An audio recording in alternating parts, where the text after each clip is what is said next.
Olá, seja muito bem-vindo ao Itaú Views. Esse é mais um episódio e hoje a conversa é sobre o ciclo de corte de juros nos Estados Unidos e como isso pode afetar o Brasil. Para te ajudar a entender exatamente o que está em jogo na política monetária nos Estados Unidos e no Brasil, eu, Ana Westphalen, trouxe os economistas do Itaú Unibanco, Pedro Renaud e Bernardo Dutra, para conversarem com a gente. Obrigada pela disponibilidade. Oi, Ana. Obrigado pelo convite.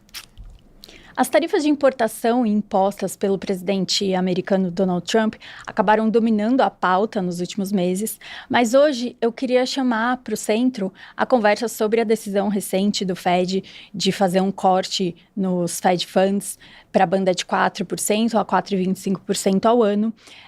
E para falar um pouco do que está em jogo, né, eu queria começar perguntando para você, né, Bernardo, essa decisão de esse início de ciclo de corte de juros teve algo de diferente em relação aos outros mais recentes, né? Desde dezembro do ano passado, que o Fed não reduzia os juros, e das outras vezes esse movimento teve muito ligado à crise, recessão, pandemia. Dessa vez, até nas palavras do Powell, isso foi uma decisão mais de um gerenciamento de risco no âmbito de uma preocupação com o enfraquecimento do mercado de trabalho nos Estados Unidos. Eu queria saber do seu lado, né, de tantos fatores que o Fed está observando e que vem sendo comunicado pelos dirigentes. O que tem sido levado principalmente em conta para amparar esse ciclo? Bom, vamos lá. Eu acho que, apesar dele ter mencionado essa frase de gerenciamento de risco, é algo que os Fed Speakers têm falado um pouco, para a gente, essa reunião também, ela sinalizou uma mudança na função de reação do Fed, né? Acho que foi um pouco mais só do que gerenciamento de risco. Por quê? Porque o Fed, ele sinalizou um cenário de mais cortes para frente sem ter mudado tanto o cenário de projeções dele mesmo, assim, né? Então, os DOTs, né, que são as projeções de juros dos membros ali, eles passaram a projetar mais cortes no horizonte todo de projeção, 3 cortes esse ano, contando com o que aconteceu em setembro, mais 2 nas próximas 2 reuniões, e sem mudança de projeções. Na verdade, ele fez mudança de projeções para o lado ROC, né, que foi aumentar a projeção de inflação do ano que vem e reduzir a projeção de desemprego. Então, ele fez uma sinalização de mais cortes sem ter mudado tanto o cenário das variáveis assim, né? Então, para a gente foi uma mudança de função de reação para o lado mais dove. Acho que foi uma mudança importante que o Fed sinalizou, tá? Para frente, o que a gente observa é que a gente não vê um cenário de atividade enfraquecendo rápido. Os dados dessa sexta-feira de consumo até reforçaram bastante uma atividade ainda bem resiliente nos Estados Unidos. Então, a gente continua vendo o Fed com relativamente pouco espaço para cortar. Depois que ele fez a sinalização, acho que a gente mudou o cenário para 3 cortes esse ano, contando com setembro, mais 2 nas próximas reuniões, porque o Fed parece querer fazer esses cortes dada a sinalização do Powell, mas a partir disso eu acho que fica um cenário mais brigado para continuar o ciclo de cortes, tá? A gente tem mais um corte ano que vem em janeiro, na reunião de janeiro, e eu acho que esse corte vai ser mais brigado ali, tá? Então, o que a gente vê para frente é isso, é uma atividade que ainda continua forte e o Fed teria pouco espaço para cortar. Na sua pergunta especificamente, o Fed está focando muito no mercado de trabalho, né? Então, esse gerenciamento de riscos que ele comentou foi por não ter mudado muito o cenário como um todo, as projeções, mas o balanço de riscos foi um pouco mais de inflação fora da meta para desemprego também aumentando o risco para baixo, né? Emprego aumentando o risco para baixo e desemprego podendo subir um pouco mais. Então, um balanço de riscos um pouco mais equilibrado, um pouco mais balanceado que ele comentou, não desbalanceado para a inflação como antes, um pouco mais desbalanceado para os dois lados, equilibrado, fez ele ser mais dove, tá? Então, isso foi a motivação dele, né? Mas acho que o que a gente vê é uma estabilização para frente, o Fed ainda terminando o ciclo acima da neutra no início do ano que vem. É importante separar, eu acho, o cenário do Fed em Fed do Powell, né? Quando a gente fala de cenário do ano que vem. Fed do Powell, que são essas últimas reuniões do ano e o primeiro semestre do ano que vem, e o Fed pós-Powell, que é o segundo semestre do ano que vem. Esse cenário que eu estou comentando aqui, a gente pensa mais o Fed do Powell, né? Então, é o curto prazo até o meio do ano que vem. Depois disso, vai depender muito do novo chair que o Trump nomeie, né? Então, se é um chair que é mais irresponsável com a inflação, é um Fed que pode levar esse juro para baixo neutro, pode ter mais corte no segundo semestre, mesmo com um cenário de inflação que para a gente vai continuar desafiador até lá. Ou se for um responsável, é um Fed que segue mais a cartilha do Powell, né? Então, essa discussão, ela tem essa separação e a gente comenta mais esse curto prazo, tá? Sobre essa mudança, né, das cadeiras, vocês têm algum cenário que vocês estão trabalhando de nomes, possivelmente? Assim, os principais nomes que estão sendo considerados os dois Kevins, né? O Kevin Hassett e o Kevin Warsh, e o Waller, e alguns outros ali que já ocupam a carreira, o board do Fed, como o Stephen Maron, que já foi nomeado, né? Possíveis nomes que são mais alinhados ao Trump e que poderiam ter mais influência política nas decisões de política monetária seria o Kevin Hassett, talvez o Stephen Maron também, que foi até o voto dissidente para 50 bips na reunião. Então ele mostrou um pouco essa influência política, que é o Trump querendo levar o juro para um patamar mais baixo, né? O Waller e o Kevin Warsh seriam membros considerados um pouco mais conservadores ali, de um Fed mais tradicional, né? Política monetária convencional, digamos assim. Então, a princípio, seriam considerados membros menos irresponsáveis, digamos assim, né? Pelo cenário que a gente vê de inflação. Então, enfim, acho que está bem aberto entre esses nomes aí. Legal. E em termos de dados, o que você acha que o investidor tem que ficar mais de olho, né? Tem essa preocupação com o mercado de trabalho, mas também se é o número de PIB, de inflação. O que deve ser priorizado aí nos próximos dados? Eu acho que a prioridade, até o que o Fed comenta, ainda é bastante o mercado de trabalho. Acho que o foco ainda tem uma dúvida, tanto do Fed quanto do mercado, se esse mercado de trabalho vai estabilizar ou pode enfraquecer mais e levar o Fed a cortar mais rápido, etc. Ser confirmado aí nos próximos números de payroll. Nossa expectativa é que mostre uma volta, uma estabilização, um cenário otimista, mas acho que o foco ainda está nisso. A inflação, ela sempre tem o potencial de estragar toda a festa, né? Eu acho que o foco está um pouco mais no emprego, mas a inflação, ela também está sempre ali por trás, podendo ter um potencial upside, na nossa opinião, que é o efeito das tarifas, pode aparecer um pouco mais para frente.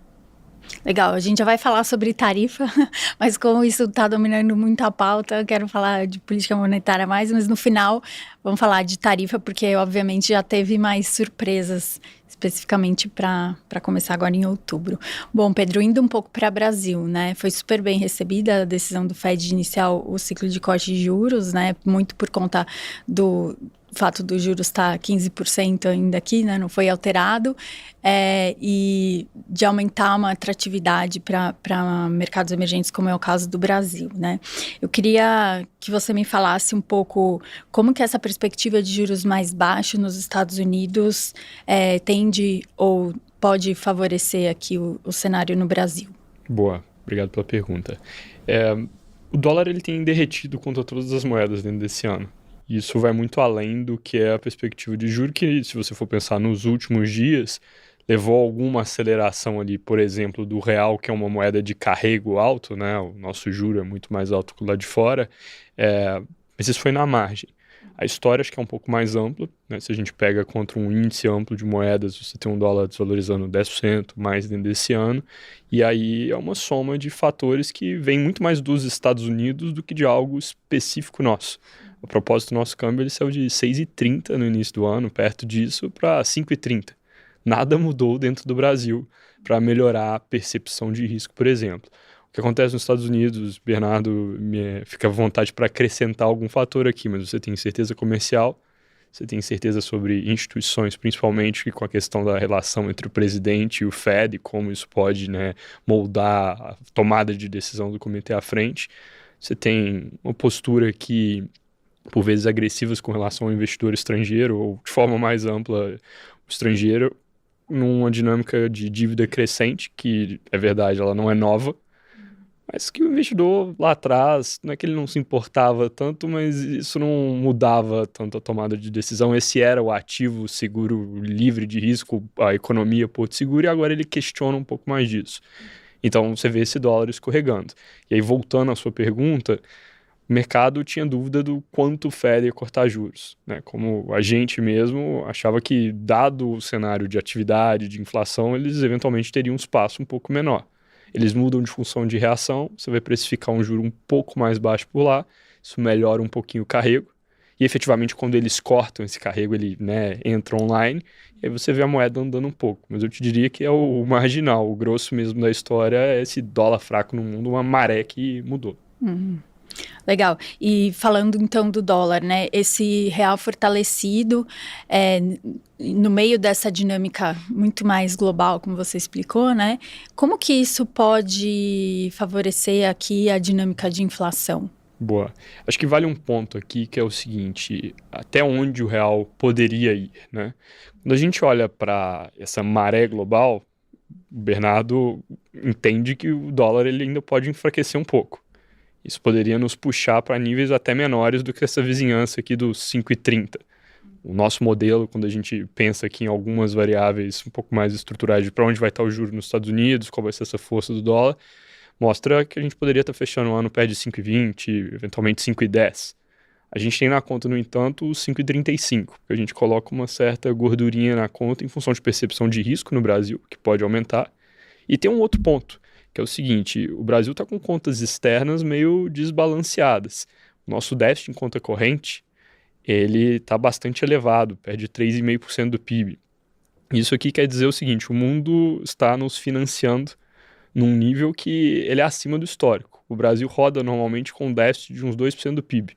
Vamos dizer que isso é mais ou menos o nosso limite de crédito. A gente está tomando um pouco além. Isso gera pressão em câmbio, que talvez até explique por que a nossa moeda, mesmo com juro de 15%, não está andando muito diferente das outras. Porque eu tenho um vetor na outra direção, talvez. Esse câmbio, como que ele bate na inflação? Com diferentes timings, a depender do que a gente está pensando dentro do IPCA, por exemplo, alimentos, commodities, vem muito rápido. Se eu vou falar de industriais, às vezes eu tenho uma defasagem um pouco maior, tem outras coisas que eu vou ver só depois de muitos meses. O câmbio que aprecia, ele dá uma ajudinha aqui no curto prazo, por exemplo, da inflação de alimentos. A gente está até colocando na conta. Agora, esse câmbio ele vai ficar, vamos dizer, permanentemente apreciado. A gente enxerga que no curto prazo ele pode até melhorar um pouco, mas olha para o fundamento da percepção de risco, onde nada mudou em termos de fiscal, olha para esse déficit de conta corrente, a gente é um pouco cético que ele se mantém, vamos dizer, fortalecido. Então, de novo, 5,35 para o fim do ano significa que eu já não tenho um movimento adicional.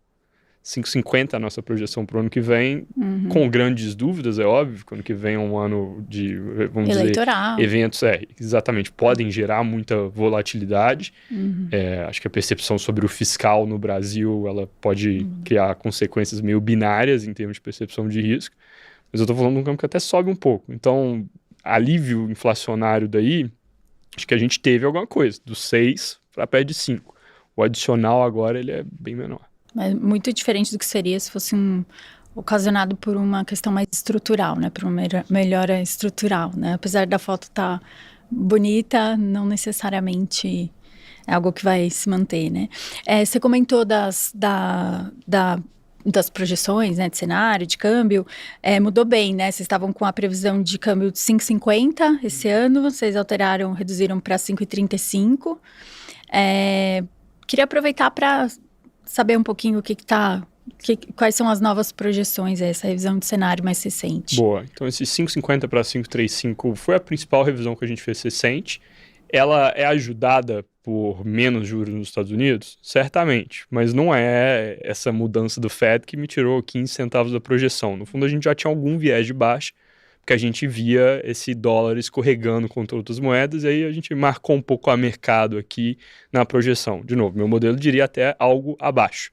A gente ainda deixa uma certa gordurinha. Para o ano que vem a projeção era 5,50, está mantida em 5,50, porque eu preciso ter um número, tá? Acho que isso aqui é importante dizer. Se a gente faz vamos dizer, uma sinalização positiva com relação ao fiscal, o Brasil poderia perder muito prêmio de risco. Tá? E aí a gente poderia estar falando de um câmbio bem mais valorizado.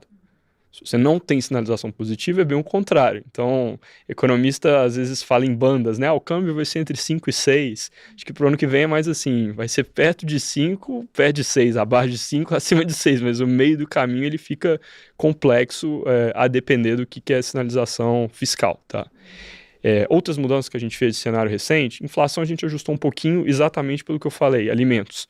Na hora que eu tenho um câmbio um pouco mais apreciado, curto prazo fica com a cara melhor. A gente projetava 4,1 de IPCA nesse ano, 5,1, a gente mudou para 5. Ou seja, fine tuning. Para o ano que vem, a projeção está mantida em 4,4, porque eu tenho até algum alíviozinho, mas eu vejo um câmbio que puxa de novo no ano que vem, isso acaba dominando, tá?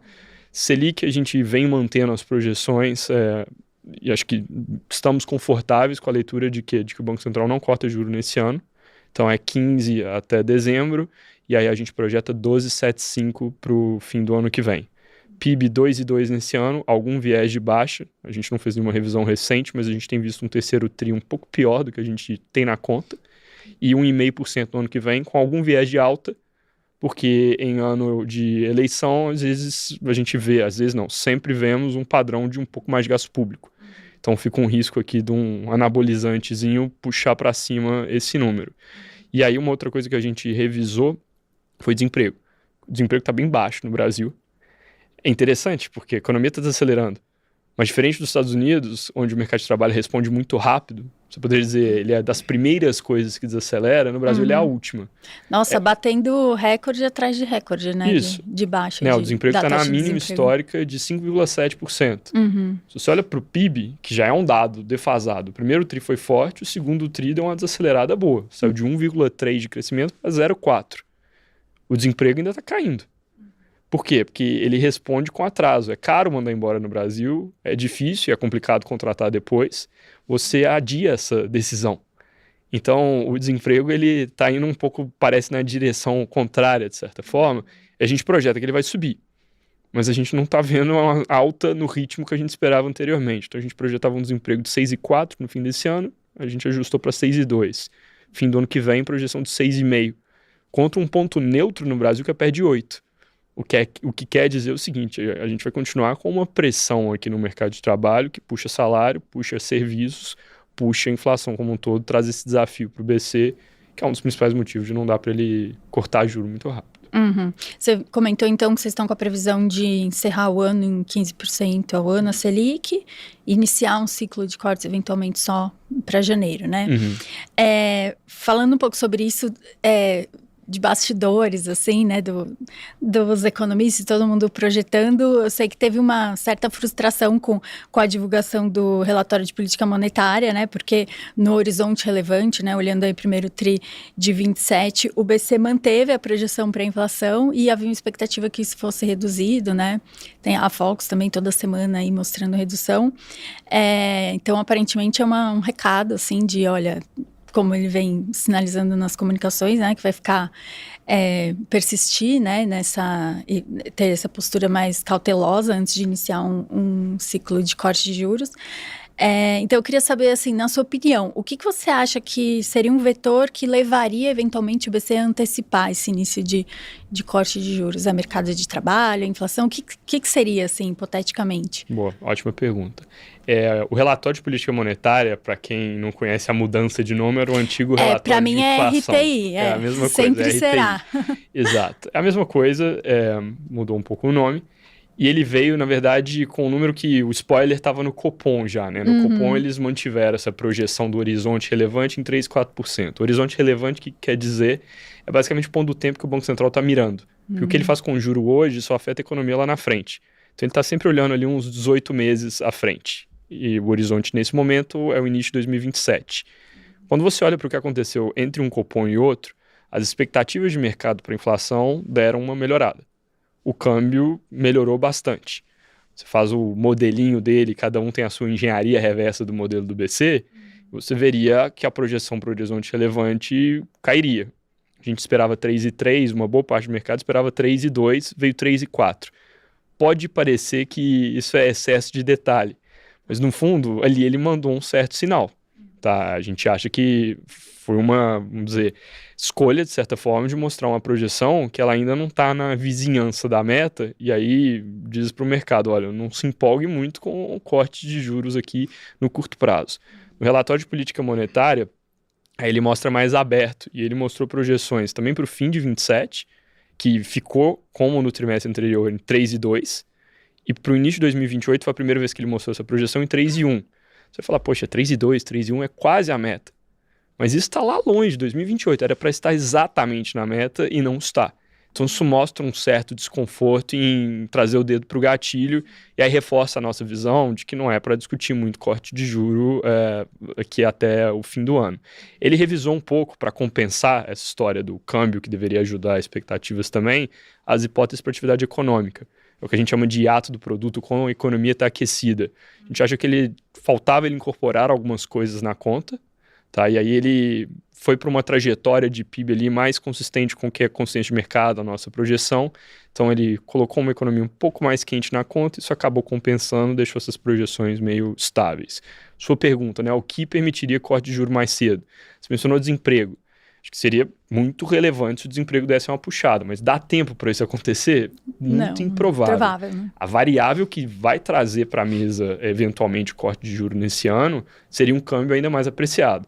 Porque a que bate mais online ali no modelo do BC, e aí um câmbio apreciado em que magnitude? Ele precisa ir mais para perto ali dos 5 para a gente ter convicção, de que você teria um corte de juro ainda nesse ano. Na casa dos 5,20, a depender do que ele estiver fazendo de hipótese de atividade econômica, fica uma bola dividida. Se a gente está certo no 5,35 para o fim do ano, o espaço para corte é mesmo no ano que vem. Uhum. Legal.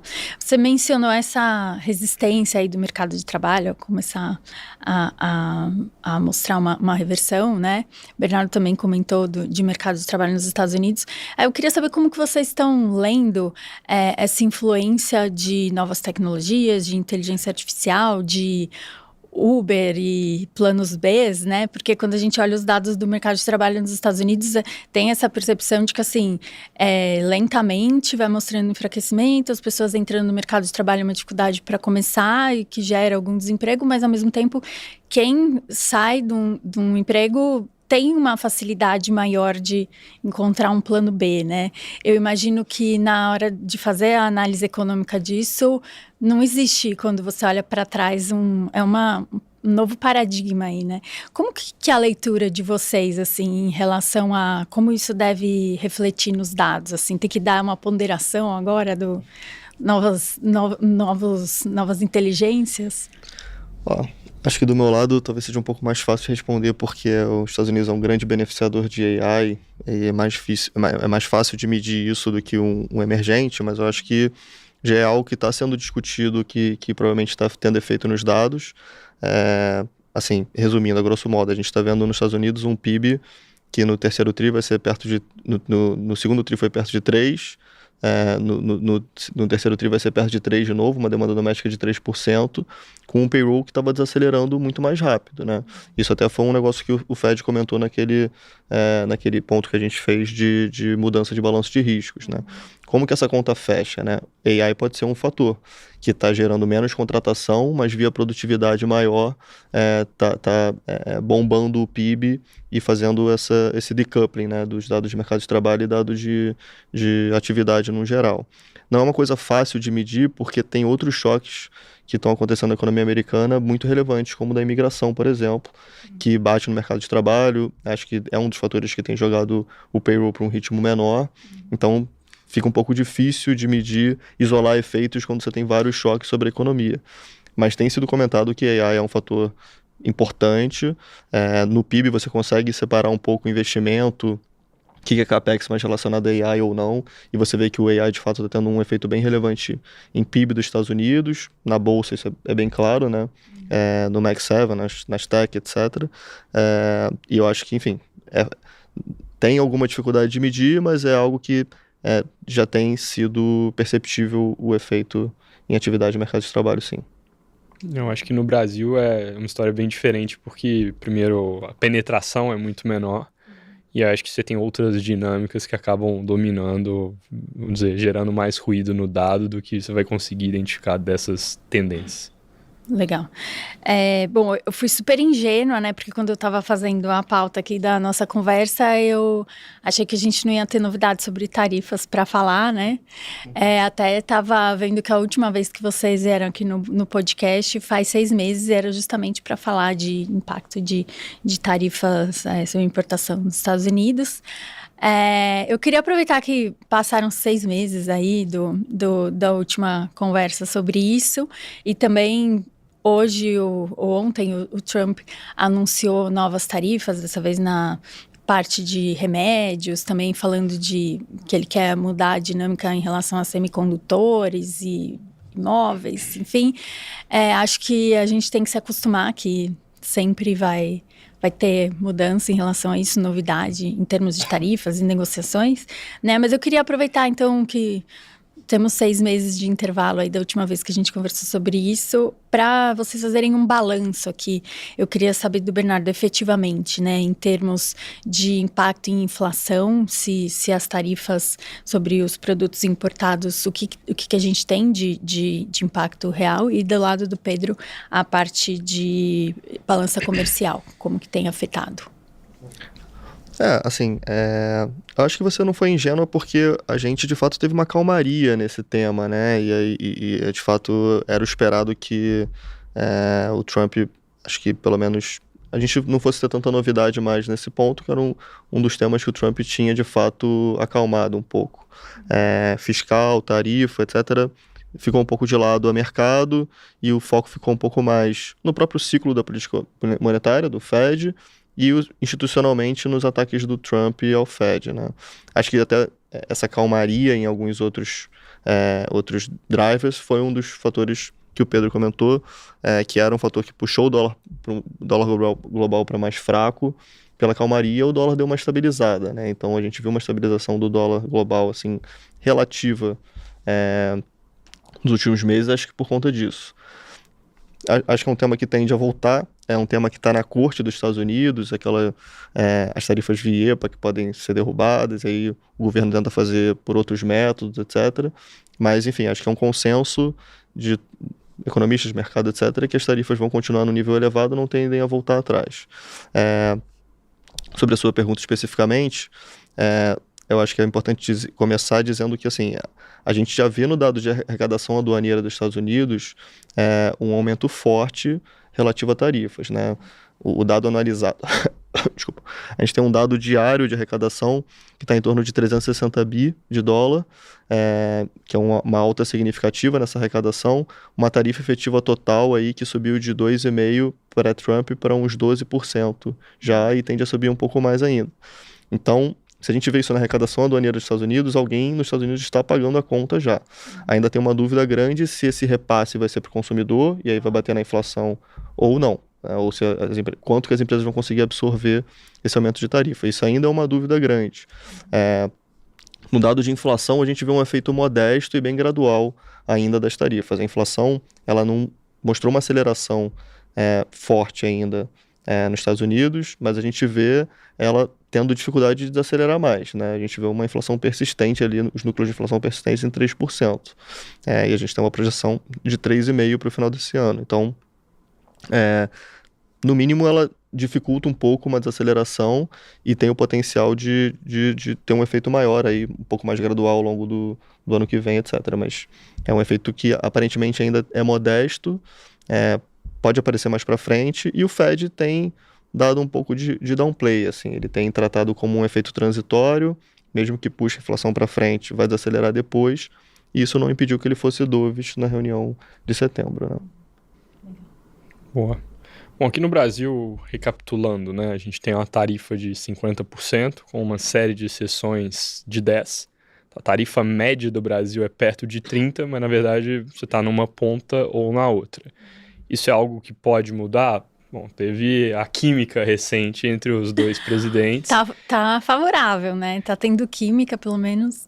Eu diria que entre a química e a mudança talvez tenha uma distância aqui. Acho que tem muita conversa para acontecer, negociação em temas onde, inclusive, não sei se é tão trivial a gente ver concessões. Mas, suposto, o que é o efeito da tarifa hoje para o Brasil? Relativamente pequeno, porque o Brasil é, infelizmente, uma economia fechada. Tá? Isso nos tira muita oportunidade ao longo do tempo. Sim. Nesse exato momento, te protege um pouco. A gente até esquece, né? Quando ouve das tarifas, pensa, meu Deus, vai me dar muito. Aí a gente lembra disso, né? Exportações como um todo são menos de 1/5 do PIB. Exportações para os Estados Unidos são um pouco mais de 1/10 dessas exportações no total. Então o ponteiro, ele mexe de forma muito diluída. Tá? Tem coisas que a gente exporta para os Estados Unidos, uma boa parte, que é perto de commodity ou commodity de fato. E aí, se o preço para lá aumenta, eu vou colocar esse produto em outros mercados. A gente tem começado a ver certas evidências disso, por exemplo, no café, ferro, por aí vai, tá? Ferro, a propósito, não está com 50% de tarifa, ele está em 10%, mas a gente vê relato de dificuldade de vender ferro para os Estados Unidos, talvez por uma questão assim de eu, comprador, na planta lá em Detroit. Posso comprar do Brasil, da Turquia, sei lá de onde, eu vou comprar desse que eu tô com dúvida ou do outro. Sim. Então a gente vê alguma dificuldade de colocar produtos que em tese nem estão com essa tarifa toda, mas de novo, isso vem bem diluído. O dado ano que ele mostra até aqui pra gente é o seguinte, a tarifa entrou ali tem poucos meses. O julho, que é onde começou a ser falado a respeito, trouxe muita antecipação. Então, na verdade, vendas para os Estados Unidos, por exemplo, de aeronaves, que é um dos grandes temas que acabou nos 10%. Isso deu um salto em julho. E aí, no dado de agosto, que é o mais recente, isso devolve. Mas a gente ainda não consegue ver como que vai se trilhar esse caminho, tá? Eu diria que quanto mais específico é o produto, se ele tiver nos 50% de tarifa, ele vai ter dificuldade de ser vendido. Por exemplo, móveis, que é onde a gente, num dado mais de alta frequência, não consigo ver para onde ele está sendo exportado, mas eu vejo que exportações de móveis, no geral, estão caindo. Agora, pega as coisas mais commodities, café, carne, frutas, que são alguns dos que aparecem com frequência no noticiário, muda um pouco essa história, e aí acho que vem muito diluído, tanto por achar outros compradores, quanto pelo que a gente tem visto acontecer em outros contextos também, que é o quê? Triangulação. No caso da China mesmo, você vê a quantidade de navios saindo dos portos chineses, eles não mudaram muito dentro desse ano. Você vê a quantidade de navios chegando nos portos americanos, até oscilaram, mas eles também não tiveram nenhuma quebra. Significa que esse comércio, em alguma medida, ele continua fluindo, sim, apesar de que talvez com maior custo de transação, maiores fricções. A própria dinâmica comercial global não parou motor, ou não sofreu uma grande mudança, né? Legal, boa. Bom, para finalizar, eu queria saber de vocês dois, o investidor que está ouvindo agora o podcast, o que ele tem que estar atento aí nesse final de ano, no que tange decisões de política monetária e o que ele deve ficar mais alerta? Olha, acho que lá fora ainda o foco grande vai ser nesse cenário de curto prazo dos cortes do Fed, então essa estabilização do mercado de trabalho ou não, acho que é o tema mais relevante agora, com o paralelo que se você tem uma puxada da inflação maior, que não é a expectativa do mercado agora, vai gerar problemas sem dúvida, e acho que esse processo de nomeação do novo chair, que talvez comece na virada do ano, porque o Trump tem que renomear um membro do board, e pode voltar essa discussão dele querer nomear alguém bem antes, né? O mandato do Powell vai ter maio, entra um novo chair em junho, e ainda precisa da aprovação do Senado, então ele pode querer antecipar essa nomeação. Isso vai estar bastante em foco do mercado, e acho que vai ser o mais relevante de curto prazo. Acho que o risco institucional, que foi um dos fatores que a gente comentou aqui, que é um fator de downside para o dólar, ele continua com base tanto nesses ataques do Trump ao Fed como um risco institucional mais geral, assim, e para a gente essa discussão de dólar fraco tende a continuar nesse sentido, tá? Menos do fiscal, talvez ainda tenha algum ruído de tarifa, mas a questão institucional e o ciclo de política monetária vão ser mais relevantes. Bom, aqui acho que a resposta começa similar. O mercado de trabalho é muito importante para pensar em ciclo de juros por motivos diferentes, né? Nos Estados Unidos é porque isso antecipa a atividade, que eu preciso ver quando vai começar a bater, porque, de novo, o desemprego está muito baixo, pressiona salários, isso pressiona a inflação de serviços. A inflação, que é o projeto, né? A gente tem um número lá de 4,4% para o fim do ano que vem. A projeção para serviços é pouco abaixo de 6%. Então, ali muito salgada ainda muito distante da meta.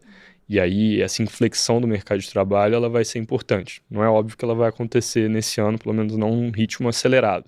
Uma coisa mais para o curto prazo, para a política monetária, poderia ser a dinâmica de câmbio, e aí isso, obviamente, muito influenciado por essa maré global.